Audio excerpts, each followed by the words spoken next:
যার ভিতরে যারা পরিমাণ অহংকার থাকবে সেই হিসাব করতে জান্নাত যাইতে পারবে না। কয় নাউযুবিল্লাহ। তাহলে আমরা শিক্ষাতে এটা গ্রহণ করি, তা আমি যেন উত্তম হয়ে থাকতে পারি, অহংকার মুক্ত হয়ে থাকতে পারি, আর আল্লাহওয়ালা হইতে পারি সালামের মাধ্যমে। আমরা যদি ছোট্ট আমলটাও করি, এটা রাসূলের সুন্নাত আমল করলে হয়তো বা এই উসিলা আল্লাহ জান্নাত দান করলো। সুবহানাল্লাহ। যাক, কোরআন শরীফে যে আয়াতটা আমি তেলাওয়াত করেছিলাম, বিসমিল্লাহির রহমানির রহিম, والذين ينفقون في السراء والضراء والكاظمين الغيظ والعافين عن الناس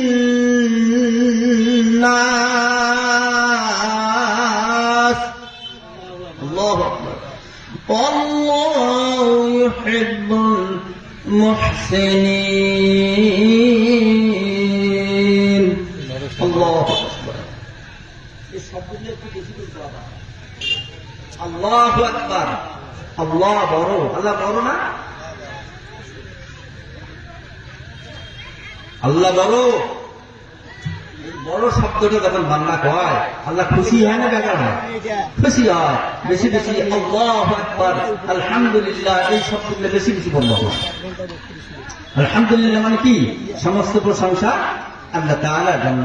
আলহামদুলিল্লাহ, আল্লাহু আকবার কাবীরান, আলহামদুলিল্লাহ কাসীরান, ওয়াসাব্বিহুহু বুকরাতান ওয়া আসীলা। সকাল সন্ধ্যায় বেশি বেশি বেশি করি আল্লাহু আকবার, আল্লাহু আকবার, আলহামদুলিল্লাহ, আলহামদুলিল্লাহ শব্দ বেশি বেশি বলবো। আলহামদুলিল্লাহ। তেলাওয়াতটা করছিলাম কি?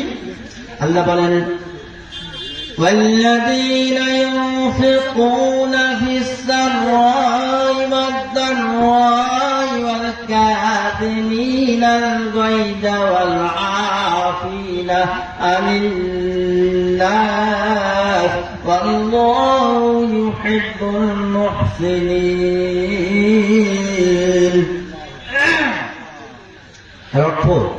আল্লাহ বলছেন যারা والذين ينفقون في السراء والضراء, যারা সুখে দুঃখে সচ্ছল অসচ্ছল অবস্থা আল্লাহর জন্য দান করে, এই সমস্ত মানুষের জন্য আল্লাহ বেহেশত নির্মিত করে রাখেন। সুবহানাল্লাহ। কাদের জন্য? যারা ঈমানদার। যারা ঈমানদার। এই ঈমানদার পুরুষ নারী যদি হয়, এরা যদি আল্লাহর জন্য, আল্লাহর সন্তুষ্টির জন্য দান করে, কথা বুঝে আসছে? আল্লাহ তাআলা নিজেই ঘোষণা করছেন, যারা আমার সন্তুষ্টির জন্য সুখে দুঃখে সচ্ছল অসচ্ছল অবস্থায় আমার জন্য দান করে এবং নিজের ক্রোধকে সম্বরণ করে। ক্রোধ আছে না? ক্রোধ, রাগ আছে না? এই ক্রোধকে সম্বরণ করে আর মানুষের অপরাধকে ক্ষমা করে দেয়। বলেন সুবহানাল্লাহ। এই সমস্ত মানুষকে আল্লাহ জান্নাত দেবে। বলেন সুবহানাল্লাহ। যারা নিজের ক্রোধকে নিয়ন্ত্রণ করে আর মানুষের অপরাধকে ক্ষমা করে দেয়, এই সমস্ত মানুষগুলো জান্নাতি। সুবহানাল্লাহ। তাহলে আমরা সবাইকে ক্ষমা করে দেব এরকম আশা করি না? আমিও তো ক্ষমার আশা করি। একজন অপরাধ করছে, আমাকে গালি দিছে, অপমান করছে, লাঞ্ছনা করছে, আমি তাকে মাফ করে দেবো। সুবহানাল্লাহ। তাহলে কি হইবে? আমি আল্লাহ আমাকে বলবে যে বান্দা আমার বান্দাকে তুমি ক্ষমা করেছো, সেই অপমান করছে, লাঞ্ছিত করছে, অনেক কিছু কষ্ট দিয়েছে, তারপরে তুমি ক্ষমা করে দিছো, এই জন্য আমি তোমাকে মাফ করে দিলাম। সুবহানাল্লাহ। এই বৈশিষ্ট্যটা, এই গুণটা আপনার আমার মধ্যে থাকতে হবে। হবে কি হবে না? হবে। এক সাহাবী হুজুর সাল্লাল্লাহু আলাইহি ওয়াসাল্লাম বৈঠকে আসিয়া পরে বসতেন। একটা জায়গা ফাঁকা আছে, অনেক সাহাবী নিয়ে হুজুর বসছেন। হুজুর সাল্লাল্লাহু আলাইহি ওয়াসাল্লাম বলছেন, এই জায়গাটার মধ্যে একজন বেহেশতি মানুষ আছে বসবে। সুবহানাল্লাহ। বসবে বেহেশতি মানুষ।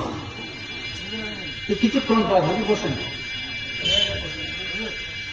কিছুক্ষণ পর ওই একজন সাহাবী আসিয়া, আনসারী সাহাবী আসিয়া ওই জায়গায় বসলো। সবাই দেখলো যে হুজুর এই লোকের কথা বলছে।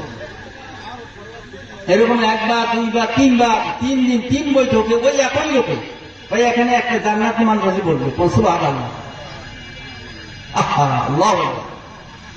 তো হুজুর ওই এই কথা কয়, সবাই এই লোকটাই তো জান্নাতি। সুবহানাল্লাহ। আল্লাহু আকবার। এই লোকটাই জান্নাতি। হুজুর এই লোকের মধ্যে মানে ফাঁকা জায়গাটা তো নিয়ে এসে পড়ে বসে।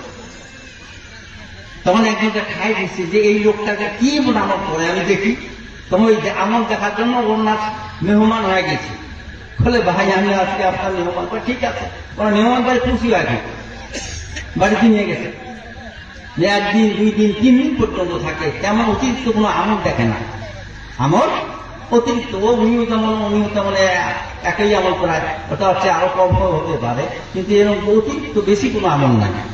আসার সময় 3 দিন পরে কয় ভাই আল্লাহ রসুল আপনাকে জান্নাতি বলে ঘোষণা করছে, আপনি কি এমন আমল করেন?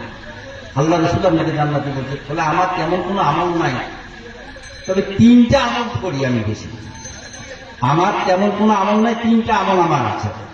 এর মধ্যে আল্লাহ যেভাবে আমাকে রাখছে আলহামদুলিল্লাহ বলি বেশি, আলহামদুলিল্লাহ শুকরিয়া করি আল্লাহ।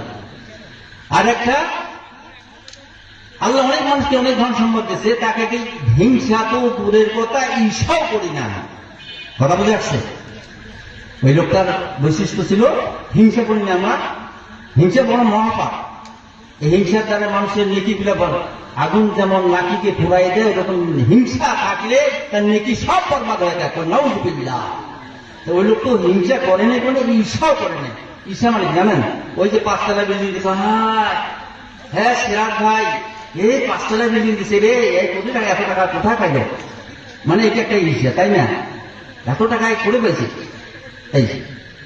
আর হিংসা তো মানে আমাদের ধ্বংস হওয়ার দোয়া করে, ওই এত সম্পদ হয়েছে আল্লাহ আল্লাহ ধ্বংস হয়ে যায়। এর মনে মনে যদি কি এরকম কামনা করে, এটা হলো হিংসা। তা আল্লাহ তাআলা ওই সাহাবীকে কি করছে, হ্যাঁ আর একটা কথা বলছে যে আমি মানুষের যখন রাত্রে শুয়ে তখন মানুষের অপরাধগুলোকে আমি ক্ষমা করে দিই। সুবহানাল্লাহ, অপরাধকে ক্ষমা করে দিয়ে শুই।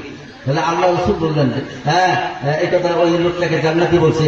সাহাবী বললো ওই জন্যই আল্লাহ রসুল তোমাকে জান্নাতি সংবাদ দিচ্ছেন। সুবহানাল্লাহ, কথা বলে আসছে কি? আমার কান শেষ নাকি? আলোচনা শেষ করবেন আলহামদুলিল্লাহ। আরে বাবা আমি তো আর বক্তা নই, মজা মজা কি করবো, যে কটা কথা কইছি যদি আমল করেন আশা করা যায় এতেই তো অনেক, এটাই আর নাজাতের জন্য যথেষ্ট হইতে পারে। কি করব আমরা, কি করব? সুখে দুঃখে আল্লাহর জন্য দান করব, আর নিজ ক্রোধকে সম্বরণ করব, আর মানুষের অপরাধকে ক্ষমা করে দেব। তাহলে এই ভ্রাতৃত্ববোধ সৃষ্টি হয়ে যাবে, শান্তি সমৃদ্ধি, দেশ পরিবার সমাজ ব্যক্তিগত জীবন সামাজিক জীবন রাষ্ট্রীয় জীবনকে গিয়ে একেবারে শান্তি সাইলা বলবি, অশান্তি থাকবে না। কথা বুঝে আসছে? আর মানুষকে দেখে আমরা সালাম দেবো, দেখে আগে সালাম দেবো, আল্লাহ হবো, উত্তম ব্যক্তি হবো, অহংকার মুক্ত হবো। আমা আলাইনা ইল্লাল বালাগ, আখির দাওয়ানা আলহামদুলিল্লাহি রাব্বিল আলামিন। আসসালামু আলাইকুম ওয়া রাহমাতুল্লাহ।